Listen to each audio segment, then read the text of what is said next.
ನಮಸ್ಕಾರ ಎಲ್ಲರಿಗೂ. ಎಲ್ಲರೂ ಹೇಗಿದ್ದೀರಾ? ಈ ಚಳಿಗಾಲದಲ್ಲಿ ಎಲ್ರಿಗೂ ಶೀತ, ಕೆಮ್ಮು, ನೆಗಡಿ ಎಲ್ರಿಗೂ ಆಗಿರುತ್ತಲ್ವ. ನೋಡಿ ಯಾವ ರೀತಿ ಪಳಪಳ ಅಂತ ಕುದೀತಾ ಇದೆ ನಮ್ಮ ರಸಮ್ ಅಂದ್ಕೊಂಡು ಹೇಳಿ. ಈ ರಸಮ್ ಕುಡಿಯೋದ್ರಿಂದ ಚಳಿಗಾಲದಲ್ಲಿ ಬರ್ತಕ್ಕಂತಹ ಶೀತ, ಕೆಮ್ಮು, ಕಫ ಎಲ್ಲ ಗುಣ ಆಗುತ್ತೆ. ನೋಡಿ ಸ್ನೇಹಿತರೆ, ಎಷ್ಟು ಘಮ ಘಮ ಘಮ ಅಂತ ಇದೆ ಅಂತಂದರೆ ಅಷ್ಟು ಚೆನ್ನಾಗಿ ಘಮ ಘಮ ಅಂತ ಇದೆ. ಮನೆಯೆಲ್ಲ ಏನು ಸ್ಪೆಷಲ್ ಇವತ್ತು ಅಂತ ಎಲ್ಲರೂ ಕೇಳ್ತಾ ಇದ್ದಾರೆ. ಅಷ್ಟು ಚೆನ್ನಾಗಾಗುತ್ತೆ ಇದು ಒಂದು ರಸಮ್ಮು. ನೀವು ಟ್ರೈ ಮಾಡಿ ಬನ್ನಿ. ಯಾವ ರೀತಿ ಮಾಡೋದು ಅಂದ್ಕೊಂಡು ಹೇಳಿ ನೋಡ್ಕೊಂಬಂದ್ಬಿಡೋಣ ಬನ್ನಿ ಸ್ನೇಹಿತರೆ. ಮೊದಲಿಗೆ ನಾನು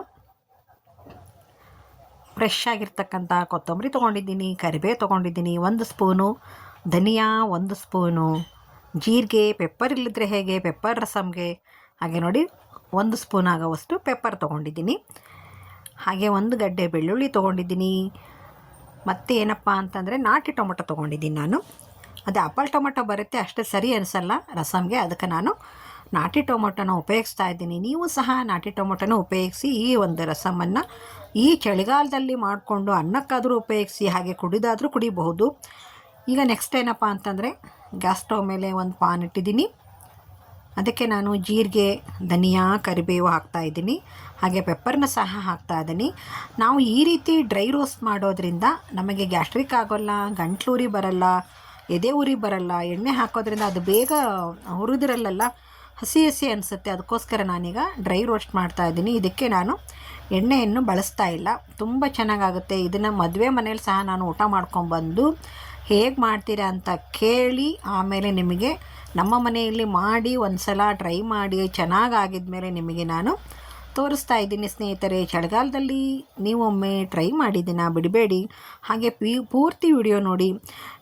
ನನಗೆ ನನ್ನ ಲೈವು ಆದಷ್ಟು ಮಧ್ಯಾಹ್ನ ಇರುತ್ತೆ. ದಯವಿಟ್ಟು 3 ಗಂಟೆಗೆ ನನ್ನ ಲೈವ್ ಇದೆ, ಬನ್ನಿ ಸ್ನೇಹಿತರೆ. ಈಗ ಅವನ್ನೆಲ್ಲವನ್ನ ಬೆಳ್ಳುಳ್ಳಿನ ಹಾಕಿದೆ ನೋಡಿ. ಈಗ ಅವನ್ನೆಲ್ಲ ನಾನು ಕುಟಾಣಿಯಲ್ಲಿ ಕುಟ್ಕೊತೀನಿ, ಜಾರ್ಗೆ ಹಾಕೋಲ್ಲ, ತರಿಯಾಗಿ ಕುಟ್ಕೊಂಡ್ಬಿಡ್ತೀನಿ. ಈಗ ನೋಡಿ ಎಣ್ಣೆ ಕಾಯ್ಲಿಕ್ಕೆ ಇಟ್ಟಿದ್ದೀನಿ. ಒಂದು 2 ರಿಂದ 3 ಸ್ಪೂನ್ ಆಗೋವಷ್ಟು ಎಣ್ಣೆ ಕಾಯ್ಲಿಕ್ಕೆ ಇಟ್ಟಿದ್ದೀನಿ. ಎಣ್ಣೆ ಕಾದಿದೆ. 1 ಸ್ಪೂನ್ ಆಗೋವಷ್ಟು ಸಾಸಿವೆ ಹಾಕಿದ್ದೀನಿ, 1 ಸ್ಪೂನ್ ಆಗೋವಷ್ಟು ಜೀರಿಗೆ ಹಾಕಿದ್ದೀನಿ. ಅವೆರಡು ಚಟಪಟ ಆಗಲಿ ಸ್ನೇಹಿತರೆ.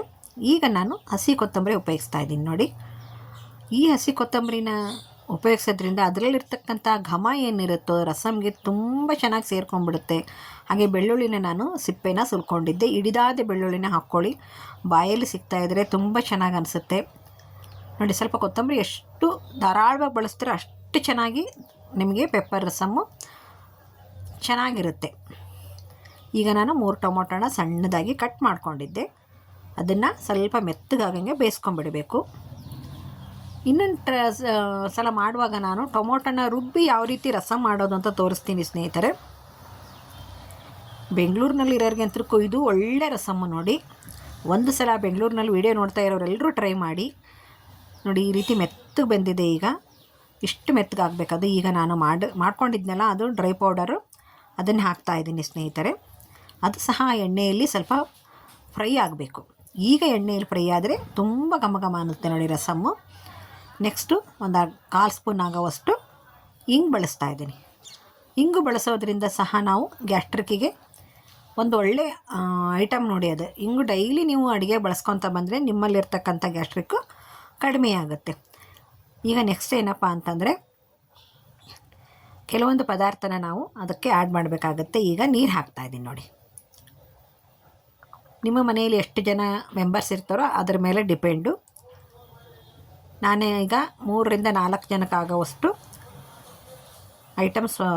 ನೀರು ಹಾಕ್ತಾಯಿದ್ದೀನಿ. ಈಗ ನೋಡಿ ನೆಕ್ಸ್ಟು ಒಂದು ಚಿಟಿಕೆ ಅರಿಶಿನ, 1/4 ಸ್ಪೂನ್ ಆಗೋವಷ್ಟು ಅಚ್ಚ ಖಾರದ ಪುಡಿ. ಅಚ್ಚ ಖಾರದ ಪುಡಿ ಜಾಸ್ತಿ ಬಳಸಬೇಡಿ, ಪೆಪ್ಪರ್ನಲ್ಲಿರ್ತಕ್ಕಂಥ ಸೌಡು ಹೋಗಿಬಿಡುತ್ತೆ. ಅದಕ್ಕೆ ಅಚ್ಚ ಖಾರದ ಪುಡಿ ಸ್ವಲ್ಪ ಹಾಕಿದ್ದೀನಿ ನಾನು. ರುಚಿಗೆ ತಕ್ಕಷ್ಟು ಉಪ್ಪು ಹಾಕಿದೆ. ಈಗ ನಾನು ಸ್ವಲ್ಪ ಬೇಳೆನ ಬೇಯಿಸ್ಕೊಂಡಿದ್ದೆ, ಅದನ್ನು ಹಾಕ್ತಾಯಿದ್ದೀನಿ ನೋಡಿ ಸ್ನೇಹಿತರೆ. ಸ್ವಲ್ಪ ರಸಮ್ಮು ಗಟ್ಟಿ ಆಗಲಿ ಅನ್ನೋ ಉದ್ದೇಶ. ನೀವು ಬೇಕಿದ್ದರೆ ಹಾಗೇನೂ ಮಾಡ್ಬೋದು. ಬೇಳೆ ಬೇಡಪ್ಪ ಅಂತಂದರೆ ಬೇಳೆ ಇಲ್ಲದನ್ನು ಸಹ ನೀವು ರಸಮ್ನ ಮಾಡ್ಬೋದು ನೋಡಿ. ಇದನ್ನು ಹಾಕಿ ಒಂದು ಸಲ ನೀವು ಕೈ ಆಡ್ಕೊಳ್ಳಿ. ಇದನ್ನು ನಾವು ಕುಡಿಲಿಕ್ಕೆ ಮಾಡಿದ್ದೀವಿ,